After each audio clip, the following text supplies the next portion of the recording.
Jadi kalau Harun Rasid pas ngaji sebagai santri, tapi kalau Imam Malik ngurus KTP ya sebagai rakyat. Ya antri, ya beliau yang datang. Jadi itu sudah ada percontohan hubungan yang sangat elegan, yang sangat saling menghormati antara seorang umara, yaitu zaman itu Harun ar-Rasyid dengan Imam Malik. Padahal kitab Muwatta itu kitab yang sangat luar biasa. Akhirnya suatu saat anak-anaknya Harun Rasyid itu disuruh ngaji. Niku penggaweannya niku pekerjaannya itu suruh bawa kendinya Imam Malik kalau mau wudu. Pernah suatu saat Imam Malik wudu, yang mengucurkan air itu putranya Harun ar-Rasyid. Hanya dikucurkan ketika basuh wajah dan tangan. Pas Harun Rasyid lewat, dinasihati juga. Halla ghusal taqodamaihi. Harusnya kamu tidak hanya mengucurkan untuk wajahnya, juga untuk kakinya. Padahal itu anak seorang presiden. Jadi betapa dulu itu harkat dan martabat ilmu itu sangat dihormati. Nah, kenapa demikian? Karena ilmu ini yang membentuk sebuah bangsa. Jadi kalau kita berpikir jernih ya, oke kita ada BNN ya, polisi yang nangani narkoba, terus ada beberapa jabatan atau institusi negara yang bisa mengawal kecurangan, misalnya ada KPK, ada BPK dan sebagainya. Tapi tanpa masyarakat dibentuk kiai dan dibentuk norma-norma agama, itu capek. Mayoritas orang tidak mencuri, itu ya barokahnya dididik kalau mencuri itu dosa, kalau nanti masuk neraka. Sebelum ada KPK dan BPK, itu orang tidak nyuri ya sudah banyak. Karena memang nggak nyurinya itu faktor agama, bukan karena takut KPK. Artinya tanpa agama, tanpa nilai-nilai norma, itu nggak bisa kebayang Indonesia. Karena orang nanti nggak maksiatnya atau nggak salahnya itu takut aparat, bukan takut Tuhan. Makanya kalau guyonan anekdot khas itu, ada orang melanggar rambu-rambu, ketangkep polisi. Kamu tidak tahu kalau ini larangan? Ya tahu Pak. Kenapa tetap melanggar? Karena tidak tahu Bapak di sini. Itu menunjuk polisinya. Itu khas Indonesia. Jadi kalau nggak melanggar itu karena takut aparat, bukan karena kesadaran hukum. Tapi kalau urusan rambu-rambu itu seperti itu. Tapi kalau urusan orang tidak zina, tidak maling, tidak korupsi, itu hampir mayoritas orang Indonesia. Itu karena takut azab Allah atau takut dosa. Sehingga di desa terbelakang yang enggak terjangkau polisi atau di daerah-daerah yang sangat terpencil, itu perilaku leluhur, yaitu tidak nyuri, tidak zina, tidak apa, itu ya tetap jalan. Karena mereka memang dididik oleh agama. Sehingga keinginan kita terbesar adalah bahwa sesuai konsep Imam Ghazali, al-ulama wal umara tau'amani. Jadi ada sinergi lah antara ulama dan umara. Dulu biasa raja-raja itu ngaji sama ulama. Tapi ulama juga biasa antri di kerajaan untuk ngurus administrasi negara. Jadi beliau-beliau ya bisa sebagai rakyat, tapi juga sekaligus sebagai guru. Karena beliau-beliau ini orang-orang yang bisa menanggalkan egonya. Lalu kenapa kerajaan dulu itu begitu kuat? Ada contoh paling populer dalam mengelola negara, yaitu Umar bin Khattab. Itu Sayyidina Umar bin Khattab. Itu bajunya, jubahnya itu ada 12 jahitan, saking jeleknya. Jadi saking jeleknya itu 12 jahitan. Ada pernah seorang kiai yang cerita, ketika Baitul Maqdis itu ditaklukkan oleh pasukan Umar, itu beliau harus naik unta dari Madinah sampai Yerusalem. Karena kerajaan yang ditaklukkan itu membayangkan Umar itu seorang presiden, seorang khalifah, pasti wah. Itu ternyata pas sampai gerbang Yerusalem itu Umar itu yang nuntun unta. Karena ketika unta itu hanya satu, sama pengawalnya bilang, saya mau naik unta asal gantian. Ya 2 kilo Umar naik, 2 kilo ajudannya yang naik. Sampai Pak. Lepas mau pintu gerbang itu pas giliran Umar yang nuntun. Kata ajudannya, kali ini jenengan yang naik saja. Enggak, saya enggak mau bohong. Jadi yang disambut ya ajudannya. Karena ajudannya pakaiannya lebih bagus dan Umar pakai tadi jubah yang berjahit 12. Jadi betapa orang-orang dulu itu ketika jabat itu malah tasawuf. Karena tadi dipandu oleh agama. Setelah itu ada beberapa sahabat yang usul. Ada pesta gitu karena ini hari kemenangan. Kata Sayyidina Umar, Inna Allaha ta'ala ayyara qauman faqala adhabtum thayyibatikum fi hayatikumud dunya wastamta'tum biha. Di antara kritik Allah kepada orang-orang yang enggak benar adalah jatah kenikmatan kamu sudah kamu habiskan di dunia. Maka di akhirat sudah tidak ada jatah. Maka kata Umar, astabqi thayyibati. Jatah-jatah kenikmatan saya biarkan utuh, maka tidak saya nikmati sekarang. Nah makanya ini saya sekaligus minta sama BUMN, pokoknya gak usah lah ngundang saya, ribet. Selain ribet ya soalnya ngaji saja. Saya ini jadi kiai itu ya bingung. Ya sering dihormati orang, dicucuk, kadang disangoni. Kalau kadang ya mikir, nak jatah kuntek terus piye. Makanya saya tuh ya sering ngebes, ya biasa saja hidup saya. Karena saya tidak ingin jatah saya ini habis. Tapi kadang-kadang orang itu ingin berlebihan menghormati kiai. Saya berkali-kali bilang, ketika ada orang menghormati saya itu yang repot saya. Yang menghormati benar karena menghormati kiai. Tapi kiainya yang masalah kan. Kalau tidak bisa ngelola hatinya jadi tamak, jadi gitu. Makanya ini kan, ya sudah saya tetap sebagai kiai ngajarkan ikhlas. Makanya guyonan di kitab-kitab dulu, kalau ada orang cantik sowan kiai, itu kata kiainya, saya yang bingung. Kamu melihat saya ibadah, saya melihat kamu masalah. jadi, tapi kalau kiainya agak soleh ya enak sama-sama seneng kan. Masalahnya kita ini soleh, paling enggak berusaha soleh. Ya jadi kalau Pak Aryo sowan sini itu dia benar, sudah sopan lah sama kiai, beliau pejabat sopan. Saya yang masalah kan. Misalnya saya ke Jakarta terus ingat Pak Aryo ingin difasilitasi, saya kan jadi repot. Makanya kemungkinannya kecil, kalau saya ke Jakarta tak hubungin itu kecil dan tidak perlu tersinggung. Saya selama ini ya sering ke Jakarta ya biasa. Saya hampir per 3 bulan atau 4 bulan datang ke pondoknya Pak Kures. Ya jarang hubungi pejabat. Ya sudah kalau mau ngaji aja. Nah kenapa saya menekankan ikhlas? Karena ini kan acara khataman.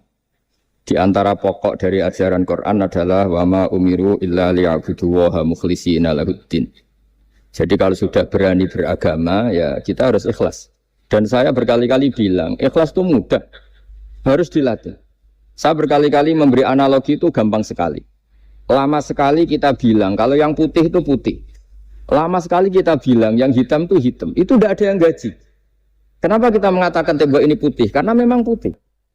Kenapa orang mengatakan peci itu hitam? Ya karena memang hitam. Itu tidak ada yang gaji. Dan semuanya ngomong seperti itu. Tapi pas Anda ngomong Allah itu Tuhan, minta masuk surga.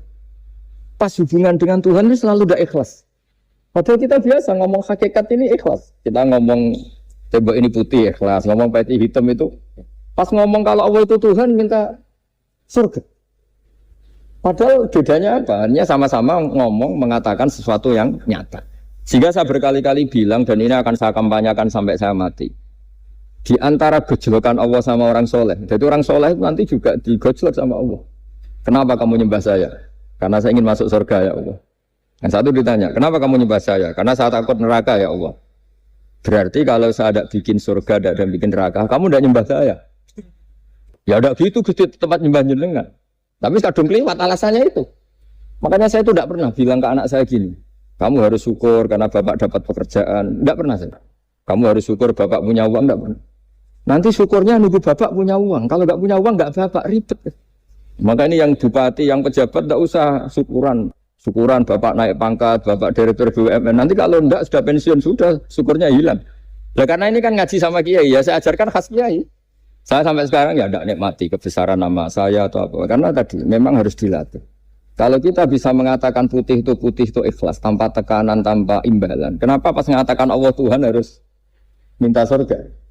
Padahal Allah itu tetap Tuhan meskipun tidak menciptakan surga dan nah dari pemahaman seperti ini para mufassir itu tahu kualitas kalimat fattaquni ya ulil albab. Takutlah kepada saya. Jadi kualitas kata fattaqun naro sama fattaquni itu bagi orang-orang hakikat lebih takut kalimat fattaquni. Kata orang-orang tasawuf neraka itu nanti, itu pun kita tidak mesti masuk. Tapi kalau Allah sekarang pun sudah ada. Jadi kalau cara berpikir orang tasawuf gini, ini karena Pak Bima mesti gak pernah belajar tasawuf, karena belajarnya nyari uang. Gitu. Makanya ini tak ajari cari tasawuf. Tadi sudah tak gojlok. Harus ngapalkan Quran. Katanya. Kalau cara berpikir tasawuf itu gini, surga dan neraka itu muajalah, itu nanti. Kamu nyembah Allah ingin masuk surga. Takut menghindari maksiat atau takut sehingga tidak maksiat karena takut neraka. Dan surga itu simbol ridhonya. Neraka simbol bencinya, suktunya Allah. Terus kata orang-orang tasawuf cara berpikir, Allah itu sudah ada sekarang. Mulai dulu sampai sekarang Allah sudah ada. Kalau Allah sudah ada berarti Allah sekarang ya bisa berstatus ridho ke kamu atau berstatus benci ke kamu. Kenapa takutnya nanti? Wong Allahnya sekarang kok takutnya? Ya sekarang juga. Kamu harus amal tuh nakdan. Nakdan tuh cash. Allahnya ada sekarang, ya ibadahnya harus ada sekarang. Makanya kata orang-orang tasawuf, andaikan Allah tidak bikin surga atau neraka, ya saya tetap nyembah karena surga itu simbol ridhonya. Bahwa surga itu nyata ada, ya nyata ada. Dengan segala fasilitasnya itu nyata ada. Tapi bahwa surga itu tetap kamu masuk surga karena cari ridhonya Allah. Kalau Allahnya sudah ada, berarti ridhonya sekarang sudah ada. Harus kamu cari sekarang, jangan nanti. Sehingga kadang-kadang orang yang ingin masuk surga itu ya kelasnya kelas amatir. Masyhur itu. Ada seorang wali masuk surga ketemu Allah ditanya. Karena wali ini biasa mensyafaati murid-muridnya. Ya Allah, kenapa murid-murid saya tidak kelihatan sowan jenengan? Murid-murid kamu ingin masuk surga karena ingin makan enak, punya bidadari cantik-cantik itu di sana. Tapi mereka lupa saya. Jadi akhirnya di surga tapi nggak ketemu Tuhan. Karena inginnya ya sudah trauma punya istri jelek, cerewet. Banyak loh orang yang masuk surga itu yang agak kacau. Enak sudah surga. Nanti di sana nggak usah sholat, nggak usah puasa. Jadi sholat yang sekarang udah gak problem. Jadi banyak itu orang-orang Islam yang Islamnya mungkin imannya amatiran. Wah enak masuk surga, nggak ada subuh lagi, nggak ada puasa lagi. Bebas. Oh, itu kan kurang ajar betul. Jadi ibadah itu dianggap problem. Bandingkan di cerita dunia wali itu ada wali bertanya gini, ya Allah apa di surga itu ada sholat? Ditanya sama Allah, kenapa kamu tanya gitu? Kalau tidak ada sholat mendingan saya tidak di surga. Dia tidak bisa membayangkan ada kenikmatan di atas sholat. Nah kalau jenengan kan nggak bisa membayangkan kalau di surga masih disuruh sholat. Sampai sekarang aja kita tahu berhentinya sholat itu kapan. Kalau sampean tanya gitu, kalau ingin berhenti sholat nggak wajib, majnun. Jadi orang gila langsung enggak wajib. Jadi artinya harus dilatih ilmu-ilmu tasawuf seperti ini supaya hidup itu nyaman. Hidup itu nyaman. Dulu Pak Imam ini ada Pak PJ Rembang. Itu dulu ada seorang raja didatangi ulama. Gimana cara saya tidak nikmati jadi seorang raja? Ulama itu nasihatinya gampang. Diomongin gini Pak Arjo. Pak Raja kalau kamu di Sahara, di padang Sahara, kemudian Anda kehausan. Kalau tidak minum satu gelas air, Anda mati. Apakah? Terus kemudian yang punya air bilang gini, kamu tak kasih air, tapi syaratnya kerajaannya kasihkan saya. Kamu kasihkan apa milih mati? Wah ya milih dikasih air. Mendingan enggak jadi raja tapi hidup. Terus la tafrah bimulkin la yusawi kak samain. Kamu jangan bangga dengan satu kekuasaan, dengan satu kerajaan yang nilainya sama dengan segelas air. Akhirnya dia terjadi raja yang soleh karena ternyata apa? La yusawi kak samain, tidak sama atau ya nilainya itu masih kita yang rakyat yang tidak jabat. Misalnya masyarakat, itu ya harus berpikir gitu. Orang tidak jadi bupati tetap hidup, nggak jadi pegawai BUMN tetap hidup. Tapi kalau nggak minum air itu mati. Dan rata-rata rakyat itu bisa minum air. Artinya apa? Kita dan mereka itu sama-sama punya nikmat yang pokok, yaitu sadur rumpi, nikmat yang bisa mempertahankan kehidupan. Jadi nikmat selain itu tidak pokok, sehingga orang itu bisa jadi wali. Jadi ini resep jadi wali. Jadi wali itu tidak harus tirakat dalail terus gak pernah makan nasi itu enggak, itu keberatan. Jelas sebagai BUMN enggak mau itu, mesti enggak mau itu. Mesti enggak mau. Ya enggak mau ya enggak bakat. Jadi sudah pasti enggak mau. Karena ini saya tahu banyak tentang beliau. Pak Aryo itu bin Slamet. Dulu abahnya itu ditobatkan Gusmi, dimengertikan agama oleh Gusmi. Karena beliau ingin tetap mencintai kiai, korbannya saya karena Gusmi meninggal. Terus mahabbahnya diarahkan ke saya. Tapi saya berdoa supaya diarahkan ke banyak kiai lah, supaya saya tidak jadi objek sasaran. Nanti juga repot ini. Saya itu sering disewani orang dari Kalimantan, Sulawesi, saya ingin idolakan jenengan, saya ingin dekat dengan jangan. Saya sudah lah pakai kiai lokal di sana aja, jadi sampai tidak ganggu saya. Terus kiai lokal di sana juga tidak mahjub oleh saya. Kata saya teruskan. Jadi dulu para raja itu dilatih oleh ulama, termasuk dilatih begitu. Kamu punya kamar 1000, kalau tidur per 5 menit ganti kamar. Karena eman sudah dibikin kok nggak dipakai. Nggak juga, punya kamar 1000 yang dipakai hanya satu. Ngapain punya 1000 yang dipakai hanya? Punya baju satu lemari, yang dipakai hanya satu. Apa mentang-mentang bajunya 5 terus pakai rangkepan sampai 5. Punya mobil 5 yang dipakai ya. Jadi orang dulu itu dilatih sebegitu. Sehingga dulu itu tidak ada raja kecuali punya penasehat. Zaman belum Islam ada resi, kalau setelah Islam ada ulama. Sehingga mereka bisa menertawakan kerajaan. Maksudnya dianggap biasa. Ada seorang raja ditanya ulama, khas seorang raja itu apa? Merintah tidak bisa diperintah. Terus si ulama ini tiap pagi itu datang ke atas gunung, cari tempat paling tinggi terus mutolaah kitab. Setelah mutolaah kitab ya wasik ya. Kayak saya kalau belajar ya asik. Ngalang-ngalain jagungan sama pegawai BUMN kalau saya sudah belajar. Terus dia bilang, enaknya apa jadi raja? Saya di sini nggak ada yang memerintahkan saya. Berarti saya dengan raja sama. Dan kelebihan saya juga tidak ada yang ganggu. Kalau raja masih banyak yang ganggu. Artinya bisa mengolah. Kalau sekarang enggak. Banyak kiai yang melihat pejabat itu kayak gimana. Wong kok mulyane ngono. Buka pintu aja enggak pernah. Mulyane kayak gitu. Yang jenis ini dia rugi. Sudah iri. Enggak punya kenikmatan sendiri. Ulama dulu itu bisa mengelola kenikmatannya sendiri. Dengan cara seperti itu. Makanya masyhur Sayyidina Ali itu kalau malam. Itu diantara sebab beliau tambah dekat sama Allah. Itu diantara wiridannya itu bukan kayak wiridan kita itu enggak. Wiridannya begini. Ya Allah, kafani izzan an takuna li robban wa kafani fakhran an akuna laka abdan. Saya sebagai manusia ini sudah sempurna. Punya Tuhan engkau.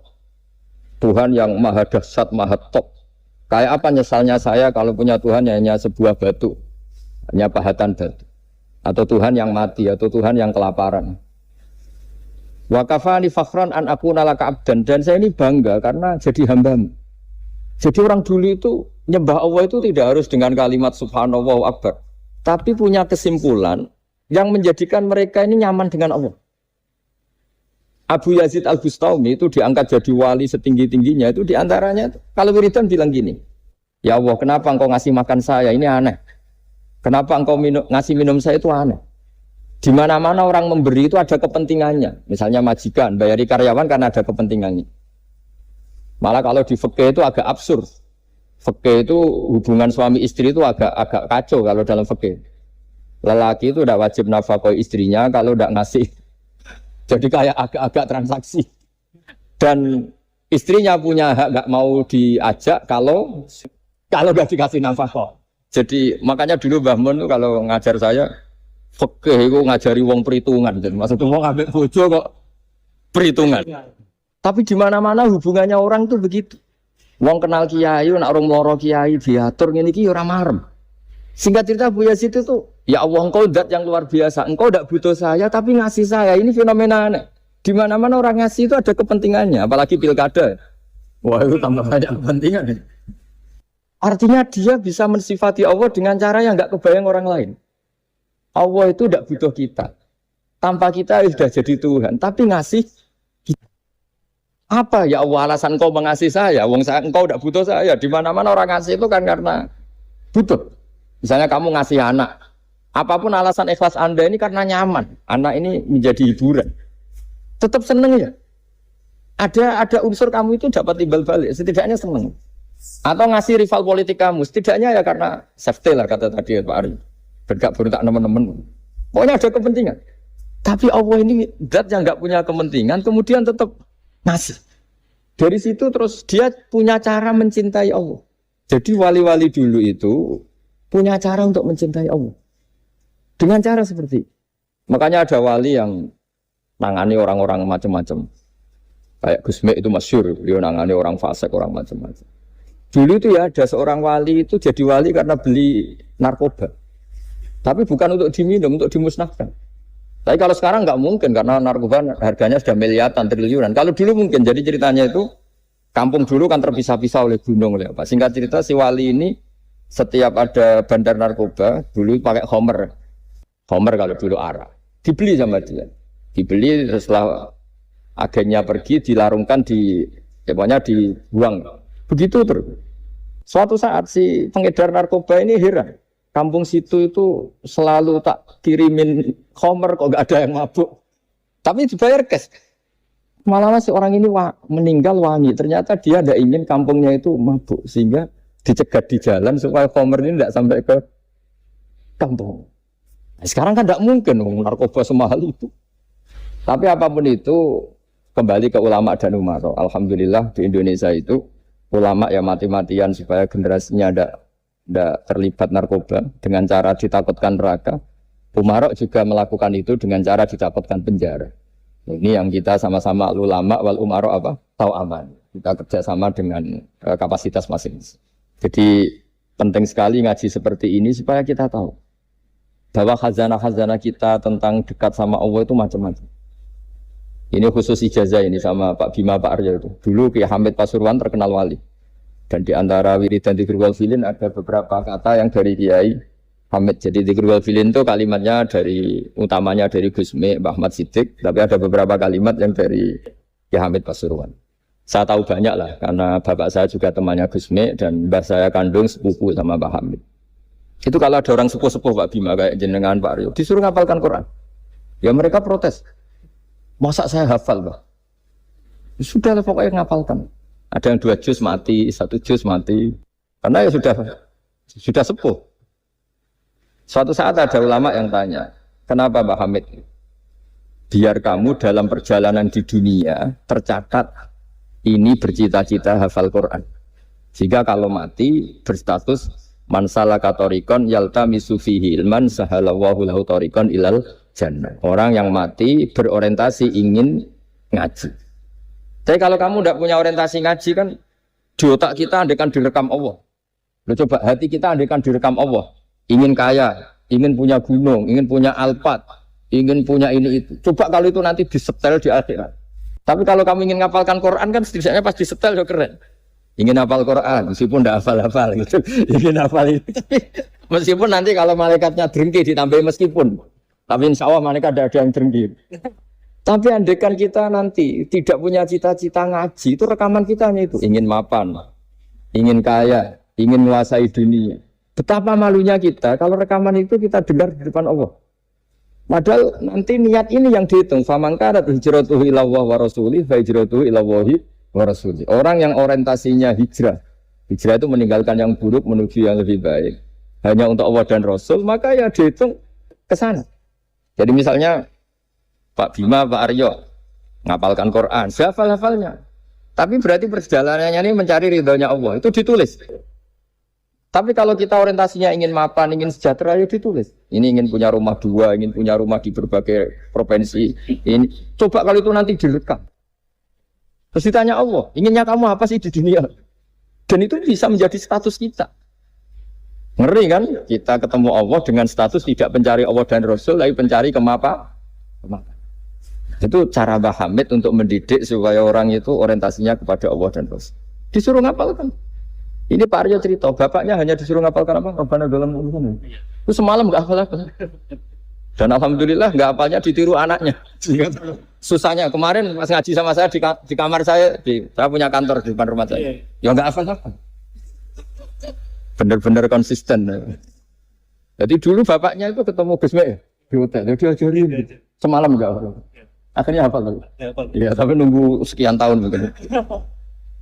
Jadi yang penting. Jadi ulama dulu itu pinter cara menuntun umat menuju Allah dan Rasul. Diajarin. Akhirnya ada dzikrul ghafilin. Penting orang itu menuju Allah dan Rasul. Setidaknya kalau direkam itu nanti saya ingin ya Allah dapat ridhomu. Kalau malam ilahi anta matlubi. Ilahi anta matsudi wa ridhoka matlubi. Meskipun semalam hanya dilafadzkan sekali, tidaknya Allah mencatat, ya Allah engkau yang kami cari. Ridhomu yang kami cari. Kalimat itu kalau terulang-ulang itu menjadi mental dan lama-lama jadi status. Daripada sebelum tidur, kapan ya sugih. Jare Pak Bima, kapan gak jadi anak buah. Mbok nanti yang menteri ya mikir, semoga gak kena reshuffle. Gitu terus pikirannya. Nah ini kan, kalau ngaji saya menyinggung, yang salah ada saya, sing ngongkor ngaji sopo. Saya makanya saya santai saja. Sampean kecewa malah bagus, karena gak ngel-ngelo saya lagi. Gitu. Saya dalam hal ini itu anut mazhabnya Imam Syafi'i. Imam Syafi'i itu saya punya kitab, namanya Diwanus Syafi'i. Itu kalau orang tidak senang itu paling bagus menurut saya.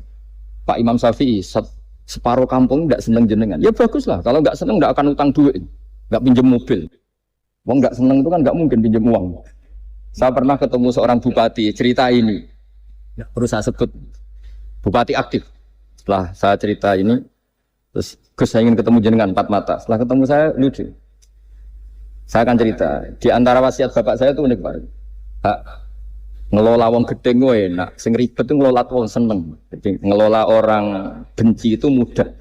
Yang ribet itu ngelola orang seneng. Itu mahal sekali. Itu dulu saya tidak paham.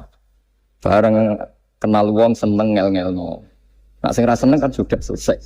Akhirnya Imam Syafi'i dan separuh kampung ini tidak seneng jenengan. Ya bagus. Mereka tidak akan utang saya, minta tolong saya. Artinya orang dulu itu jadi yang seneng dikelola untuk teman kebaikan, yang nggak seneng dianggap menjadi harga itu murah. Singkat cerita terus bupati ini datang ke saya cerita. Yang jelas nggak bupati Rembang, nggak ada usaha. Cerita di bawah beduk cerita. Iya Gus, rival politik saya ketika saya kalahkan itu selesai. Tapi mitra politik nanti saya kira berber. Jadi orang dulu itu segampang itu ngelola kehidupan. Artinya yang seneng ya penting, kita butuh mitra. Yang gedeng ya nggak apa-apa lah. Barokahnya gedeng itu nggak ganggu Anda kan. Asal sing gedeng aja dukun santet ribet itu kalau nanti. Ketika Imam Syafi'i diceritain orang yang tadi nyium tangan jenengan, yang sama jenengan diluk hormat, di luar itu memaki-maki jenengan. Kata Imam Syafi'i, bagus lah. Berarti saya wibawa, di depan saya tidak berani. Jadi beliau seenteng itu melihat dunia. Jadi orang dulu itu, makanya mereka gampang jadi wali karena radhiyallahu anhum wa radu. Jadi orang yang melihat Allah itu sudah ridho, ya sudah. Nabi Musa itu kekasih Allah, kalimullah. Itu orang Israel. Itu yang gedeng yang ngel-ngel no. Yang seneng yang ngel-ngel no. Malah paling ribet kalau ngadepi orang Israel. Singkat cerita Nabi Musa itu bilang gini, ya Allah, kasih saya ijazah. Yang dengan ijazah itu orang terbungkam semua tidak bisa ngeritik saya. Tidak bisa mencibir saya, tidak bisa ngata-ngatain saya. Jawabnya Allah itu lucu. Ya Musa, hadza syai'un lam asna'hu li nafsi, fa kaifa asna'hu bika. Aku pangeran sing salah paham akeh, pemen aku kudu mau nabi. Aku iku pangeran sing salah paham mbek aku akeh. Jadi saya ini Tuhan. Yang cara pandang tentang saya keliru itu saja banyak, apalagi kamu. Mestinya saya yang terbebas dari disalahpaham. Padahal Nabi Musa aku itu pangeran, ya darani anak di pucu, ono sing darani aku fakir, ono sing darani aku kikir, macam-macam. Orang Yahudi itu kalau rezekinya baru sempit itu bilang ini Tuhan kikir sekali. Sampai Allah qala alladziina qalu innallaha faqir. Pejabat juga gitu, kalau salah kebijakan juga dihujat. Ini tidak mensejahterakan rakyat. Itu kalau lapor Allah jawabannya gitu, kamu pejabat salah paham ribet, saya Tuhan saja disalahpahami. Jadi orang dulu itu segampang itu ngelola hubungan dekat dengan Allah. Jadi pakai rasa. Jika Kiai Hamid Pasuruan itu ijazah orang-orang sepuh, ada yang dikasih wiridan, disuruh ngafalkan, nggak hafal. Tadi nanti misalnya mati kok belum hafal, statusnya ini penghafal wiridan kan bagus. Daripada ngapalkan saya ingin punya rumah kayak yang di Singapura, berarti Anda menghafalkan bentuknya, pernak-perniknya. Bila perlu Anda menghafalkan nomor arsiteknya siapa. Masa Anda hafal tentang cari ridhonya Allah, hafal bangunan milik orang lain dan bayangkan punya.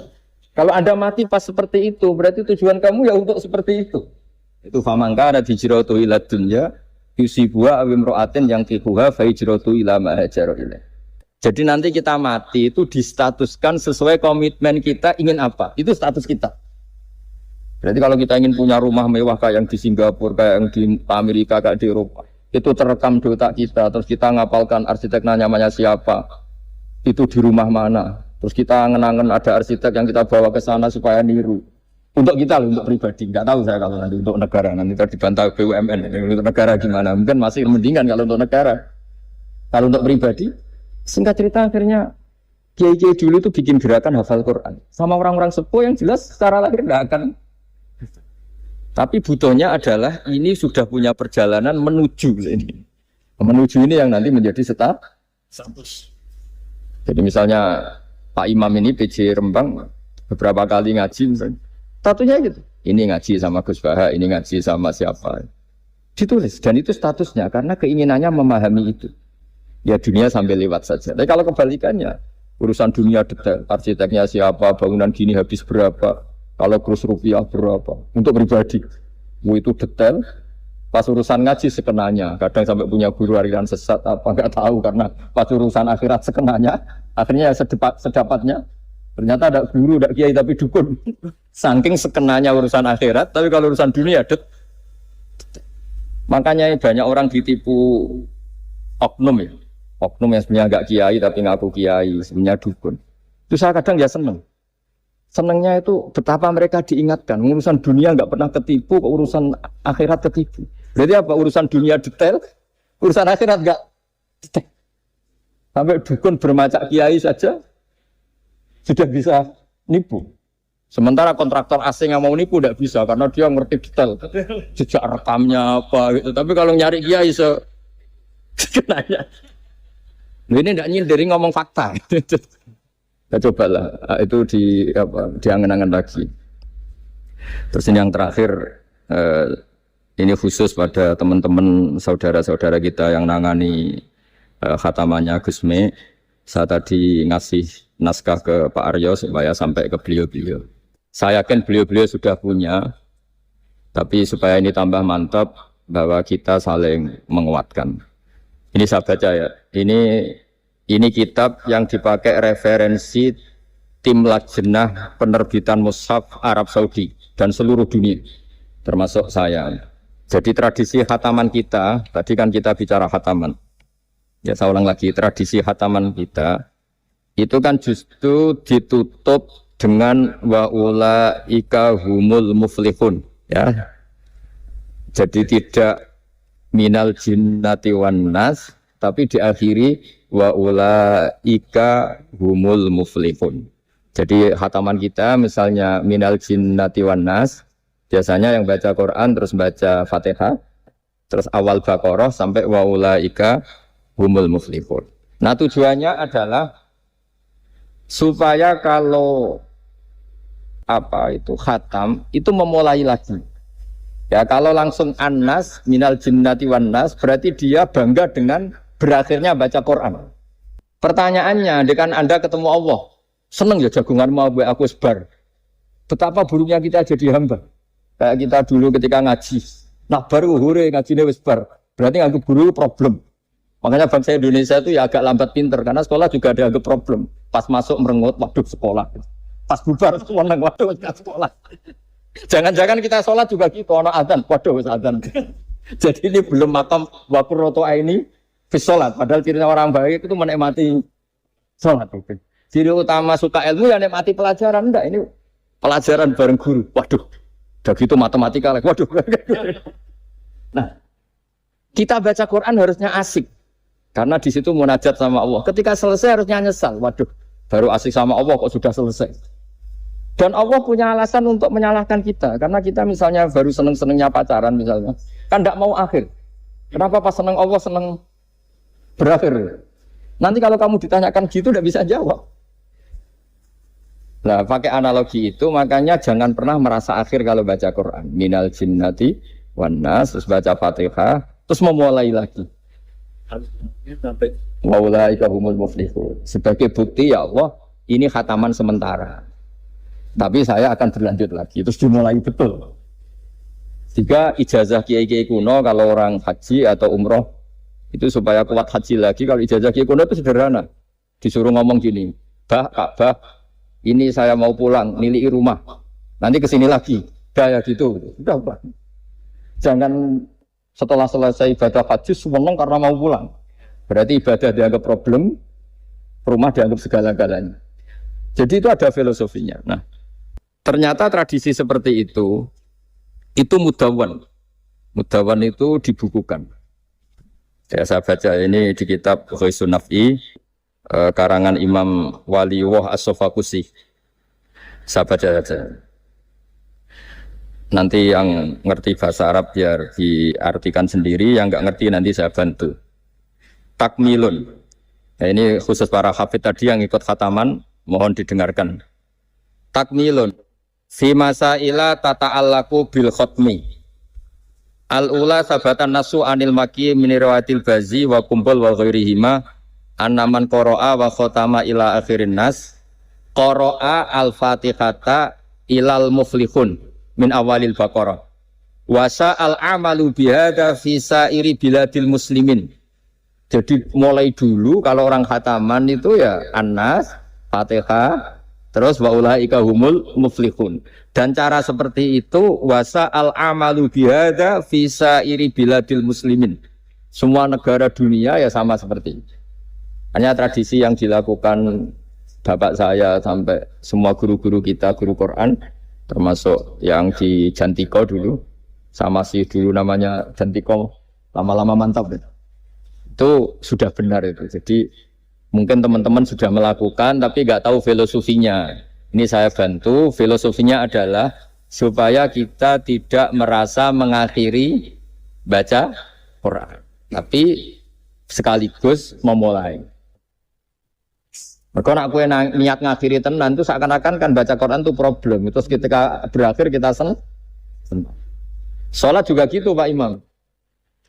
Yang menjadikan umatnya Rasulullah SAW dijamin surga itu diantaranya cara sholat begini Pak Aryo. Saya hafal hadisnya. Absyiru ya ma'saral muslimin. Ini kata Rasulullah. Hari ini Jibril muncul dan memberi satu pengumuman yang sangat menggembirakan. Apa itu? Umatku berstatus, ya ini kata malaikat Jibril. Umatku berstatus, mereka itu fa'alu faridotan wantadharu ukhra. Melakukan satu fardu selesai atau addu faridotan wantadharu ukhra. Jadi misalnya tadi saya sholat subuh, status saya ditulis oleh malaikat Jibril, Bak tadi sholat subuh. Dan ketika saya ditanya, Bak kok jauh urip sampai jam 10, jam 11, ngenteni habis sholat duhur. Ketika sholat duhur selesai, orientasi saya ngenteni sholat. Gitu terus. Sehingga statusnya umatnya Nabi adalah addu faridotan wantadharu ukhra. Komitmennya adalah melakukan satu fardu dan menunggu yang lain. Berarti kita dihimpit di dua kebaikan. Kebaikan sudah kita lakukan dan kebaikan yang lain kita cita. Kita sekarang ngasih anak yatim. Di hati kita juga ingin mengasih lagi. Ngasih orang miskin juga gitu. Begitu juga kebaikan-kebaikan yang lain. Sehingga kita dihimpit di dua apa? Kebaikan. Kebaikan yang kita lakukan dan kebaikan yang kita angankan ya, atau kita cita-cita. Ya sudah begitu. Sehingga dengan cara seperti itu orang Islam itu nyaman. Bayangkan kalau kita berstatus punya rumah dan punya rumah lagi, ingin punya mobil lagi. Berarti satu sih minat dunia wa ilat dunia, minat dunia ilat dunia. Itu kalau pas mati, pas khayalnya begitu. Allah posisinya di mana? Ya ini sudah siap ya, setor ya, Ataman siap. Ya siap. Siap Pak Gaya. Ya siap. Sampai berapa juz rencana? 30 dulu. 30. Sampai 30 juz apa juz 30? Juz 30 dulu. Juz 30. Jadi sampai segitunya guru-guru kita memandu, makanya terus dilatih zikrul ghafilin, dilatih apa supaya kalau kita biasa pergi kembali misalnya, rombongan kembali, mungkin kita istighfar. Buat sekali-kali rombongan datangin khataman Quran, datangin acara-acara sehingga ada perbandingan. Nah, setidaknya saat kita salah itu tidak status, tapi zallah bawaan manusia. Tapi status kita adalah faman kana hijratuhu ila Allahi wa rasulih fa hijratuhu ila Allahi wa rasulih. Nah, kemudian kenapa itu menjadi perilaku masif di seluruh dunia? Kalau khataman justru ditutup oleh awal Baqarah. Kan agak aneh khataman kok ditutup dengan permukaan atau permulaan. Ya.